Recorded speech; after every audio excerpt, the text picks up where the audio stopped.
Economia Direta. Os assuntos econômicos em discussão na Câmara. Bom, o Senado Federal finalizou ontem, em 2 turnos, a votação da reforma tributária, que já havia passado aqui pela Câmara. Mas como foram feitas alterações, o texto volta aqui para nova análise pelos deputados. E quem vai comentar alguns aspectos dessa mudança e também os principais pontos da reforma tributária que está sendo discutida aqui no Parlamento é o economista Fernando Gomes. Oi, Fernando, tudo bem com você? Bom dia, Márcio, tudo bem? Bom dia para todo mundo que nos acompanha. Não te vi no último programa. Exatamente, eu estava fora por conta de uma pequena cirurgia, mas já estamos de volta aqui. Mas bom, aproveita, Fernando, são só 2 semanas, depois eu entro de férias de novo. Que bom.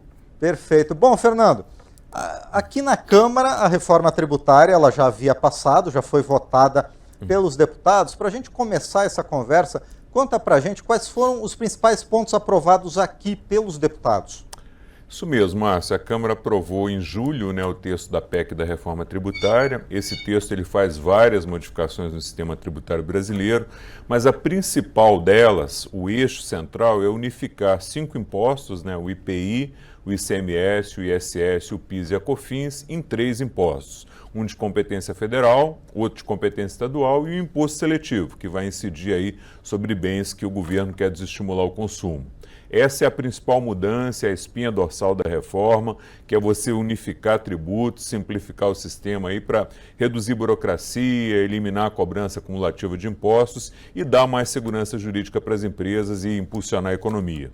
Como é que vai funcionar essa unificação de tributos? Primeiro ponto é que ela não vai ser imediata, vai ser ao longo de mais ou menos 7 anos. Então, uma lei complementar que vai ser editada depois, ela vai criar o imposto sobre bens e serviços, o IBS. Esse imposto ele vai unificar o ICMS, que é estadual, e o ISS, que é dos municípios. Também por lei complementar, depois vai ser criada uma contribuição, aí não é imposto, é contribuição sobre bens e serviços, uma CBS, que aí vai unificar os impostos federais, o PIS importação, COFINS e COFINS importação. Nessa unificação de impostos, como você ainda não tem com exatidão de quanto vai ser a alíquota, que só vai ser definida depois por lei complementar, isso acaba gerando alguma insegurança nos estados e municípios que não querem perder a arrecadação. Para contornar isso, foi aprovada a criação de 2 fundos de compensação aqui na Câmara quando houve essa aprovação. Um desses fundos vai valer até 2032 e é para compensar isenções fiscais que foram dadas pelos estados na guerra fiscal aí para atrair empresas para se instalarem lá. O outro fundo é para combater desigualdades regionais. Então, esses 2 fundos, pelas contas feitas quando a proposta foi aprovada aqui na Câmara, devem receber cerca de 240 bilhões de reais ao longo de 8 anos e vão ficar fora dos limites aí do arcabouço fiscal. Além da CBS e do IBS, tem a substituição do IPI por um imposto seletivo, que vai incidir sobre bens, como eu disse antes, que o governo quer reduzir o consumo, cigarro, bebida. E esse imposto seletivo ele também vai ser um mecanismo de compensação para evitar perdas. Esses valores de compensação que vão vir da extinção do IPI também ficam fora do limite do arcabouço fiscal. Se a reforma for aprovada esse ano ainda, como você bem lembrou, ainda tem que passar aqui na Câmara mais uma vez, você pode criar esse imposto seletivo aí por meio de medida provisória, que já entra em vigor de imediato. Quanto ao IBS e à CBS, que vão ser criados por lei complementar, o texto aprovado na Câmara, ele permite, a nível de teste, uma cobrança com uma alíquota teste de 0,9% para a CBS e 0,1% para o IBS, começando a partir de 2026.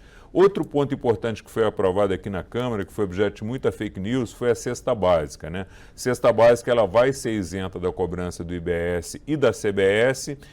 O que está faltando é uma lei complementar para definir quais vão ser os produtos, os itens que vão compor essa cesta básica. O texto prevê ainda a isenção de até 60% de impostos para algumas áreas, serviços de educação e saúde, medicamentos e equipamentos médicos, transporte coletivo, insumos agropecuários, produções artísticas e culturais e alimentos destinados ao consumo humano. Como é que vai funcionar? Os setores já estão definidos, mas a escolha dos tipos de bens ou serviços de cada um desses setores, ela vai ser feita depois também por lei complementar. E aqui tem um ponto importante, para conceder essas isenções, o governo vai ter que aumentar a alíquota geral do IBS e da CBS, que vai ser cobrada de quem não teve isenção para garantir que não haja perda de arrecadação. A expectativa é que a alíquota desses impostos, na forma que foi aprovado pela Câmara, ela fique entre 25,4% e 27%. Esse é um ponto importante a gente ter em mente, porque quando a gente for falar das modificações que o Senado fez, a gente vai ver que essa alíquota ela sobe um pouco por causa das exceções. Tem outras exceções mais específicas, como o tratamento que foi dado à Zona Franca de Manaus, mas os principais eixos da reforma tributária que foi aprovada aqui na Câmara são esses, Márcio. Pois é, Fernando, e como você falou, esse corpo da reforma tributária foi mantido pelo Senado em relação ao que havia sido aprovado aqui na Câmara, mas ao mesmo tempo também ocorreram algumas alterações, que é o que provoca, né, o retorno desse texto do Senado para nova votação aqui na Câmara. Quais foram as principais modificações, então, que o Senado promoveu e, mais do que isso até, Fernando, quais são os impactos dessas novidades? Vamos lá, Márcio. Acho que antes da gente falar nas modificações que o Senado fez, é bom frisar de novo, né, que a estrutura principal, a espinha dorsal do projeto, está mantida, que é a unificação e simplificação desses 5 impostos aí ligados ao consumo. Conforme a gente falou no início, para fazer a unificação e a simplificação desses tributos, tem que haver ajustes, compensações para que não haja perda para nenhum dos entes, nem estados, nem municípios, nem União. E tem também a premissa de que nenhum setor da economia passe a pagar muito mais do que paga hoje de tributos. Você pode ter alguma mudança, com alguns setores passando a pagar um pouco mais e outros passando a pagar um pouco menos, mas o objetivo é que ninguém seja muito prejudicado e que não haja aumento de carga tributária no geral. Outro ponto importante que foi defendido por muita gente, parlamentares, economistas, empresários, é que é melhor aprovar a reforma com mais algumas exceções e ter os ganhos aí que a simplificação de impostos traria, do que perder a oportunidade de fazer essa reforma que o Brasil tenta fazer há mais de 40 anos e não consegue, né? As exceções à regra que foram ampliadas pelo Senado, na visão de quem defende a reforma, elas são um problema, mas um problema bem menor do que a complexidade e a burocracia que o nosso sistema tem atualmente. A gente tem 27 legislações aí do ICMS, uma para cada estado, cada uma mais complexa do que a outra e todas diferentes, né? Então a eliminação desse tipo de distorção, ela retiraria, ela eliminaria uma burocracia muito grande, daria muito mais agilidade e competitividade para as nossas empresas. Bom, feito isso, né, feito esse esclarecimento, vamos lá para o que o Senado modificou e quais os impactos. Lembrando, como você disse também, que o Senado já aprovou ontem em 2 turnos e agora é só o texto vir aqui para a Câmara e já começar a análise. O Senado ele criou uma exceção adicional, além dos setores que já tinham sido aprovados pela Câmara, com desconto de 60%, que foi a criação de uma outra alíquota intermediária, com desconto de 30% para profissionais liberais de algumas carreiras. Uma lei complementar ainda vai detalhar quais serão os beneficiados exatos desses setores escolhidos. Também foram incluídos pelo Senado regimes específicos para serviços de saneamento e concessão de rodovias. E vai poder haver também a desoneração do IBS e da CBS para aquisição de bens de capital, que são aqueles bens usados para produzir outros bens, como máquinas e equipamentos, que são fundamentais para ampliar investimentos e aumentar a capacidade de produção das empresas. Outra mudança importante, medicamentos e dispositivos médicos adquiridos pelo governo e por entidades sem fins lucrativos vão ter alíquota 0. Também vão ter um tratamento especial, ainda a ser definido por lei complementar, quem comprar carro e que seja taxista, pessoa com deficiência ou autista. Foi introduzido também, Márcio, um dispositivo para premiar os entes que arrecadem mais. Então, os estados e municípios que aumentarem a arrecadação ao longo do tempo, comparativamente aos outros, eles vão receber uma parcela maior do IBS quando houver repartição dos recursos. Outra inclusão importante feita pelo Senado foi o cashback, né, que é a devolução de parte do imposto pago para a população carente que comprar agora botijão de gás.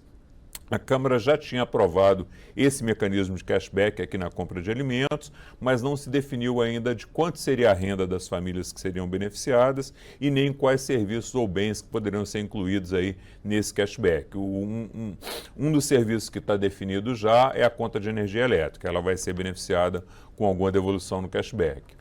O saldo de todas essas mudanças que a gente está comentando aqui, o saldo de todas essas exceções que foram incluídas pelo Senado, é uma elevação de pelo menos 0,5% na alíquota padrão do CBS e do IBS, que vai ser paga por quem não foi enquadrado em nenhuma das exceções aprovadas. Então, de acordo com o texto aprovado na Câmara, sobe de 25,4% para 25,9%, o valor mínimo sobe de 25,4% para 25,9% e o valor máximo sobe de 27% para 27,5%.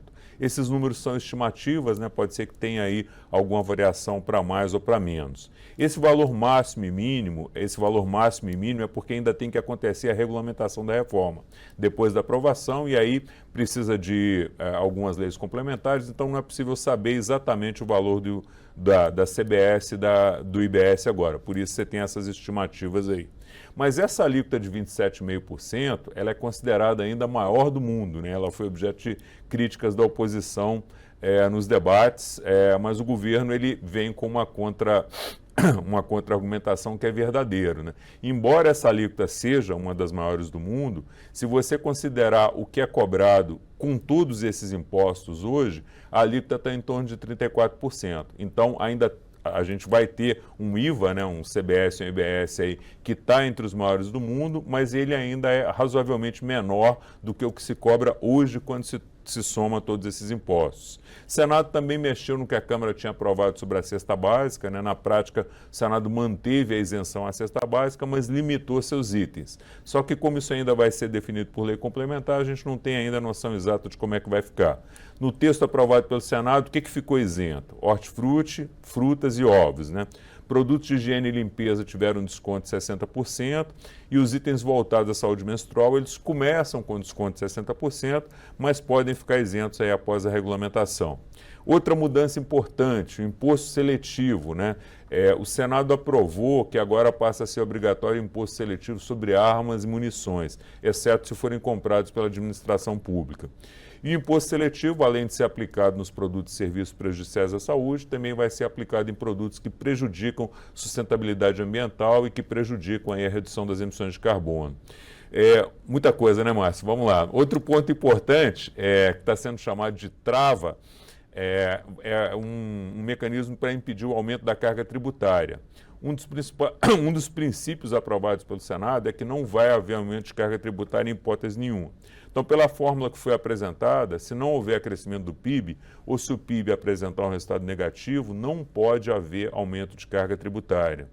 Outra trava importante colocada foi de que pode haver uma redução da CBS e do IBS em 2030, quando vai haver uma reavaliação desses impostos. Então, se a receita desses impostos em 2027 e 2028 forem maiores que a média da arrecadação do PIS e da COFINS no período de 2012 a 2021, pode haver uma redução desses impostos. Em 2035 vai ter outra reavaliação.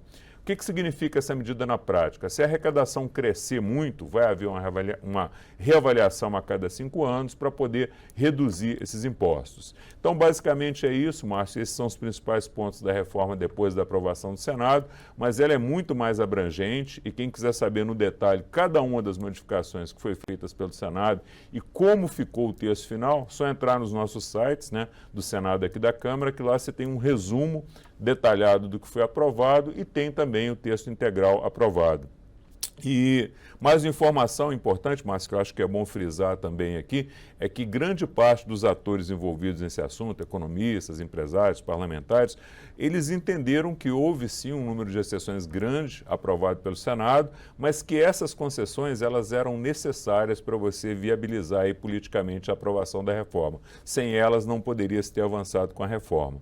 Como o texto foi modificado, como a gente comentou aqui, ele volta aqui para a Câmara, vai ser analisado aqui de novo e tem que seguir aquela mesma via sacra, né? Como é uma PEC, tem que ser aprovado aí por 3/5 dos deputados em 2 turnos. Bora acompanhar. Com certeza, Fernando. A partir de agora, com o retorno aqui para a Câmara, nas próximas semanas a gente vai ter os desdobramentos da reforma tributária e essa perspectiva de votar até o final do ano. Então, continua se preparando para a gente voltar a falar sobre isso nas próximas, Fernando. Tenho até sonhado com reforma tributária, Márcio. Eu imagino.